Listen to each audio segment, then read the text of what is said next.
చిన్నప్పుడు మన నానమ్మ వాళ్ళు మనకి హెర్బ్స్ అన్నీ వేసి ఆయిల్ బాగా హీట్ చేసి, ఆ ఆయిల్‌ని మన హెయిర్‌కి అప్లై చేసేవాళ్ళు. బట్ ఇప్పుడున్న మోడర్న్ జనరేషన్‌లో అండ్ బిజీ లైఫ్ స్టైల్‌లో అది పాసిబుల్ అవుతుందా? సో, దానికి సొల్యూషనే ఈ true hair and skin ayurvedic hair oil which comes along with the heater. So, this is the first hair oil in the world to come along with the heater. So, ఇది use చేయడం కూడా చాలా simple. So, ఎలా use చేసుకోవాలో చెప్తాను పదండి. ఈ heater use చేయడం చాలా సింపుల్.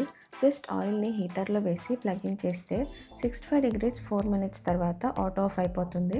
తర్వాత మంచిగా స్కాల్ప్‌కి అప్లై చేసుకొని మసాజ్ చేసుకోవాలి. And this is the fast and effective method. Hair and రూట్స్‌కి బాగా స్ట్రెంత్ ఇస్తుంది. సో, డ్యామేజ్ కూడా చాలా తక్కువగా ఉంటుంది. అండ్ దీనిలో ఆమ్లా, హైబిస్కస్ ఇలా అన్ని న్యాచురల్ ఇంగ్రీడియెంట్స్ ఉన్నాయి. నేను ఆల్మోస్ట్ 3 మంత్స్ నుంచి యూజ్ చేస్తున్నా. అండ్ ఇంత మంచి ప్రొడక్ట్ మనకి 199 రూపీస్‌కే వస్తుంది అంటే చాలా గుడ్ థింగ్ గదా! అండ్ నా కూపన్ కోడ్ యూజ్ చేస్తే you will get 5% additional discount. So, give